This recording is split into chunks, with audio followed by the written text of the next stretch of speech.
जय संविधान, जय भीम, महात्मा गांधी की जय, गोडसे मुर्दाबाद। देखिए, आपने 11 साल पहले से ये कहना शुरू कर दिया था लोगों ने, और आपने सुना होगा और मैंने भी बहुत बार सुना। जो भारतीय जनता पार्टी के और आरएसएस के कार्यकर्ता कहते थे और भक्त जन कहते थे, उनका कहना था कि कांग्रेस ने 75 साल में कुछ नहीं किया। अच्छा, ये तो चलिए भक्तजन कहते, आरएसएस बीजेपी वाले कहते, लेकिन जो उनके वरिष्ठतम गुरु श्रेष्ठ हैं, उन्होंने इस सेंटेंस को हर मीटिंग के अंदर कहा कि कांग्रेस ने 75 साल में कुछ नहीं किया, हम देश की तस्वीर बदल देंगे और एक नया भारत बनाएंगे। अच्छा, अभी देश को आजाद हुए भाई 78 साल हुए हैं, 77-78 साल हुए हैं। अब इन लोगों को कम से कम पहली बात तो है, थोड़ी सी मैथमेटिक्स पढ़ लेनी चाहिए, अरिथमेटिक कर लेनी चाहिए, गुणा भाग सीख लेना चाहिए। भाई, कांग्रेस ने अगर 75 साल शासन किया और 3 साल मुरारजी भाई ने शासन किया तो 78 साल हो गए। वीपी सिंह ने भी किया, आई के गुजराल ने भी किया, चंद्रशेखर ने भी किया, उनके भी अगर समय को जोड़ दिया जाए। इसके अलावा अटल बिहारी वाजपेयी जी ने 7 साल शासन किया एज ए प्रधानमंत्री, और मोदी जी 11 साल से हैं। इसका मतलब है कम से कम 23 साल तो भारतीय जनता पार्टी और उनके सहयोगी दलों का शासन था। तो अगर उसमें 75 साल जोड़ दिया जाए तो ये तो मिलान ही नहीं होता 77-78 साल से। तो पहला तो निवेदन मेरा ये है, अपने जो देश के वरिष्ठतम गुरु श्रेष्ठ हैं, जिनका पूरे विश्व के अंदर तथाकथित डंका बोलता है, कि वो थोड़ा सा अपने सलाहकारों से कहें कि अरिथमेटिक और मैथमेटिक ठीक कर लें, और ये कम से कम ऐसा जोड़ें जो 77 साल में जाके फिट हो जाए। 75 साल कांग्रेस ने शासन नहीं किया, और ये बात मेरे ख्याल से देश के सभी लोग मानते हैं। अब सवाल ये उठता है, जो भी कांग्रेस ने शासन किया और जो भारतीय जनता पार्टी ने शासन किया, उसके बीच में कंपैरिजन किया जाए कि उनके शासन में क्या हुआ। जैसे बार बार हमको सुनने को मिलता है भक्तजनों से, कांग्रेस के सरकार में कुछ नहीं हुआ, और सारा का सारा मोदी जी के, बल्कि ऐसे ऐसे मेंबर ऑफ पार्लियामेंट्स भी हैं, कंगना रनौत टाइप, जो कहती हैं कि देश को आजादी ही 2014 से बाद मिली। बहुत सारे ऐसे कलाकार हैं जो उनसे ऐसे ऐसे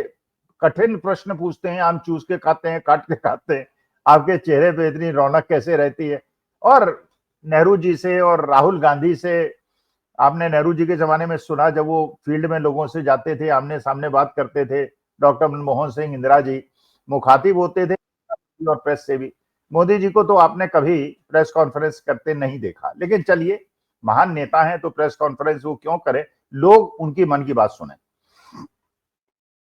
अब सवाल ये उठता है कि क्या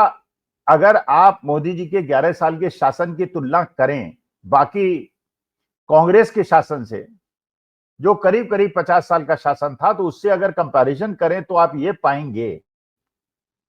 कि बहुत सारे हमारे देश के अंदर ऐसे लोग हुए हैं जो कि राष्ट्रपति हुए हैं, उपराष्ट्रपति हुए हैं,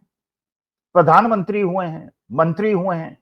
लेकिन ऐसा कभी नहीं हुआ कांग्रेस के 50 साल के शासन में, या अटल जी के 7 साल के शासन में, या मुरारजी भाई के 3 साल के शासन में, या किसी भी प्रधानमंत्री के शासन में,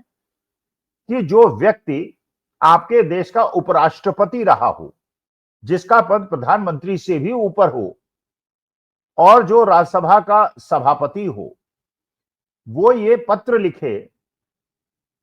कि मेरा स्वास्थ्य खराब है, इसलिए मैं उपराष्ट्रपति पद से इस्तीफा दे रहा हूं, और इस्तीफा देने के बाद वो बिल्कुल गायब हो जाए। क्या आपने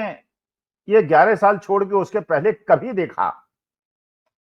कि देश के उपराष्ट्रपति पहले तो स्वास्थ्य आधार पे इस्तीफा दें? ये नहीं हुआ कभी। और अगर दें तो उनके स्वास्थ्य के बारे में उनके जाने के बाद, पद छोड़ने के बाद कोई खबर ना हो, और वो बिल्कुल अंतर्धान हो जाए, गायब हो जाए, या गायब कर दिए जाएं। ऐसा आपने क्या अपने जीवन काल में कभी देखा है किसी भी देश के प्रधानमंत्री के साथ? आपने बहुत सारे उप मुख्य चुनाव आयुक्त देखे, मुख्य चुनाव आयुक्त देखे। आपने केपीएस गिल साहब को देखा, आपने टीएन शेषन साहब को देखा, आपने बहुत सारे मुख्य चुनाव आयुक्त देखे, जो भी उन्होंने किया, जैसा भी काम किया, टीएन शेषन के प्रशंसक भी होंगे, टीएन शेषन के विरोधी भी होंगे, केपीएस गिल साहब के भी होंगे, और ये भी जो उनके प्रशंसक हैं टीएन शेषन साहब के, वो कहेंगे कि जितना बढ़िया मुख्य चुनाव आयुक्त हमको मिला था, जिसने बड़े बड़े प्रशासनिक अधिकारियों को हिला के रख दिया था। लेकिन उनके विरोधी ये भी कहते हैं कि वो मुख्य चुनाव आयुक्त तो थे, लेकिन उसके बाद उन्होंने कांग्रेस के टिकट पे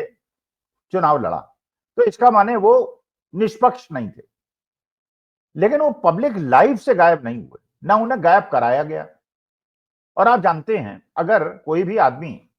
रिटायरमेंट के बाद, और जब तक भाई आप पद पे बैठे हैं, जब तक आप कुर्सी पे बैठे हैं, तब तक आपका कर्तव्य है कि उस पद की जो मर्यादाएं हैं आप उसका पालन करें।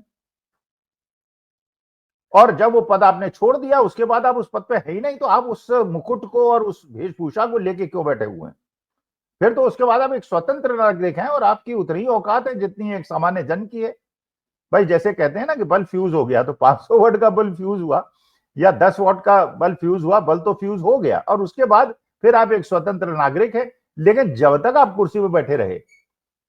जब तक आप मुख्य चुनाव आयुक्त रहे, तब तक आपने जो आपसे कर्तव्यों की अपेक्षा की गई थी, मर्यादाओं की अपेक्षा की गई थी, क्या आपने, तो अगर टीएन शेषन साहब की बुराई करनी है तो इस बात पे करिए कि वो जब थे मुख्य चुनाव आयुक्त तो ये उन्होंने गड़बड़ की, उसके बाद वो कांग्रेस के टिकट से लड़े चुनाव, इसका कोई मतलब नहीं। एमएस गिल साहब, एमएस गिल साहब जब तक कुर्सी पर बैठे तब तक उन्होंने अपने कर्तव्यों का निर्वहन किया। उसके बाद जब वो कुर्सी से हटे, उसके बाद अगर वो राज्यसभा सांसद बन गए, लेकिन उनके काल में, उनके कार्यकाल में जब वो मुख्य चुनाव आयुक्त थे, अगर आप कोई टीका टिप्पणी करते हैं तो उसका उत्तर देने के लिए एमएस गिल साहब मौजूद थे, टेन शेषन साहब मौजूद थे। लेकिन आप देखिए पिछले 11 साल में जो राजीव अग्रवाल साहब रहे मुख्य चुनाव आयुक्त, अपने पद से हटने के बाद जैसे धनखड़ साहब बिल्कुल अंतर्धान हो गए, गायब हो गए या गायब करा दिए गए, वैसे ही राजीव अग्रवाल साहब भी गायब हो गए या गायब करा दिए गए। ये आपने कांग्रेस के शासन में नहीं देखा होगा, 75 साल नहीं, लेकिन चलिए 50 साल के आसपास उनके शासन में शायद आप ये देखने के लिए तरस गए होंगे। और 11 साल में आपने ये देख लिया कि उपराष्ट्रपति भी स्वास्थ्य आधार पे इस्तीफा दें और उसके बाद बिल्कुल गायब हो जाए, परिदृश्य से गायब हो जाए। और ये ना पता चले, जैसे पहलगांव में आपको नहीं पता चला जो आतंकवादी आए थे वो जमीन लील गई या आसमान निगल गया, या पुलवामा के अंदर जो आतंकवादी आए थे कहां से आए, कहां गए, कैसे उन्होंने मारा, उसी प्रकार से अब ये नहीं पता चल रहा कि धनखड़ साहब के बारे में हमको कुछ ज्ञान तो हो जाए, हमें पता तो चल जाए, या हमारे महामहिम उपराष्ट्रपति आज के तारीख में हैं कहां, किस स्थिति में है भी कि नहीं है, और कहां उनको गायब कर दिया गया है। और राजीव अग्रवाल साहब के बारे में हमको नहीं पता। इसके अलावा आप देखिए, क्या नेहरू जी के जमाने में, जबकि देश उस समय आजाद ही हुआ था, कभी आपने देखा कि विश्व की बड़ी बड़ी शक्तियों ने उनको इग्नोर करने का प्रयास किया? और कभी नहीं हुआ। अमेरिका भी उनका स्वागत करने के लिए उतारू रहता था,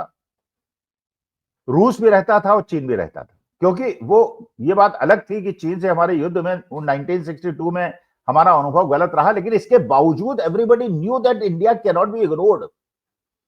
यही इंदिरा जी के जमाने में हुआ, यही लाल बहादुर शास्त्री के जमाने में हुआ, यही डॉक्टर मनमोहन सिंह के जमाने में हुआ, यही अटल बिहारी वाजपेयी जमाने, लेकिन मोदी जी के जमाने में अब आप देख रहे हैं आज के तारीख में बिल्कुल भारत की विदेश नीति की क्या स्थिति है। अमेरिका भी टैरिफ सबसे ज्यादा भारतवर्ष के ऊपर लगाता है, 50% का। हमें धमकी देता है कि रूस से तेल खरीदोगे तो हम तुम्हारे पे सैंक्शन लगा देंगे। हमारी उन कंपनियों पे भी दंड के प्रावधान कर देता है, सैंक्शन लगा देता है, जो कि ईरान से तेल खरीदते हैं या उनसे कोई उत्पाद खरीदते हैं। चीन जो है, जो पाकिस्तान के साथ जाके खड़ा हो जाता है, जबकि कभी आमने सामने वो पाकिस्तान के साथ जाके खड़ा नहीं हुआ। इसका मतलब यह है, रूस वैसे ही बहुत ज्यादा कमजोर हो गया है क्योंकि यूक्रेन से लड़ रहा है, उसकी अर्थव्यवस्था हमसे भी, अर्थव्यवस्था से हमारी कम है। अच्छा, उसके बाद एक नए नए नारे ढूंढ लिए जाते हैं। भाई देखिए, ये कहा जाता है कि हमारे देश की अर्थव्यवस्था जो है वो चौथी सबसे बड़ी अर्थव्यवस्था है और हम तीसरी बन जाएंगे। भाई आपकी जो अर्थव्यवस्था है वो 142 करोड़ लोगों की जनसंख्या है, अर्थव्यवस्था है। और यूके की, जर्मनी की, फ्रांस की, जापान की, ये अर्थव्यवस्थाएं जो हैं 18-18, 20-20 करोड़ की अर्थव्यवस्थाएं। आप 7 गुना ज्यादा आपकी उनसे जीडीपी होनी चाहिए। और जनसंख्या के अनुसार अगर देखें आप, तो आपकी और चीन की जो जीडीपी है वो वर्ल्ड की जीडीपी की 40% होनी चाहिए, क्योंकि चीन की भी जनसंख्या बहुत ज्यादा है और आपकी भी, लेकिन चलिए उनका ज्योग्राफिकल एरिया बहुत ज्यादा है, उनका इंडस्ट्रियल प्रोडक्शन बहुत ज्यादा है, उनका एक्सपोर्ट बहुत अच्छा है, उनकी करेंसी भी जब चाहते हैं गिराते हैं, वरना मजबूत होती जाती है, क्योंकि एक्सपोर्ट उनका बहुत ज्यादा है, और आपके देश की जो करेंसी है वो गिरती चली जाती है। तो आप चौथी अर्थव्यवस्था की बात इस आधार पर अगर करते हैं कि आपके पास 142 करोड़ लोग हैं और उन लोगों की तुलना करते हैं जिनके पास 18-20 करोड़ की है, तो ये तुलना उचित तो नहीं है। पर कैपिटा इनकम पे कैलकुलेशन होना चाहिए, देश के बच्चों को नौकरी मिलनी चाहिए, अग्निवीर जैसी व्यवस्था खत्म होनी चाहिए, किसानों को एमएसपी मिलनी चाहिए, और हमारे देश के अंदर ये गरीबी की स्थिति नहीं होनी चाहिए और ऐसी परिस्थिति नहीं होनी चाहिए कि देश के अंदर झुग्गी झोपड़ी तोड़ी जाए। देश के अंदर ये परिस्थिति हो जाए कि जो बंगाली भाषी लोग हैं उनको रोहिंग्या मान के उनको गुड़गांव से, दिल्ली से, नोएडा से भगाया जाए और वहां पे लोगों की कमी हो जाए। इस प्रकार की परिस्थिति में जो जो समय था जब को देश को एकजुट होकर आपस में मिलजुल कर विश्व के बड़ी बड़ी शक्तियों का मुकाबला करना था, सारा का सारा ध्यान जो है, जो कभी 50 साल के शासन में कांग्रेस के नहीं हुआ, सबने कोशिश की कि हमारे देश के अंदर सेक्युलरिज्म रहे और सारे लोग एकजुट होकर एक परिवार की तरह काम करें। वो हमने देखा भी, हमने 1962, 65, 71 कारगिल हमेशा देश को एकजुट करते हुए देखा, लेकिन पिछले 11 साल के अंदर जो हमने देखा, देश को अंदर से तोड़ते हुए और कमजोर करते हुए देखा। हिंदू मुसलमान के मुद्दे, साउथ नॉर्थ के मुद्दे, अनर्गल मुद्दे, गोदी मीडिया के द्वारा उछाले गए मुद्दे, असली मुद्दों से लोगों का ध्यान हटाते हुए मुद्दे, और जो अब ये प्रश्न उठ रहा है, धनखड़ साहब के बारे में कृपा करके कुछ बता दें, राजीव अग्रवाल साहब के बारे में कृपा करके कुछ बता दें, क्योंकि आज जो भी प्रश्न उठा रहे हैं राहुल गांधी, वो 2024 के चुनाव के बारे में, पार्लियामेंट्री चुनाव के बारे में बता रहे हैं। तो इसका प्रश्नों का जवाब, इनका जो स्पष्टीकरण है वो तो राजीव अग्रवाल साहब दे सकते हैं। वो गायब,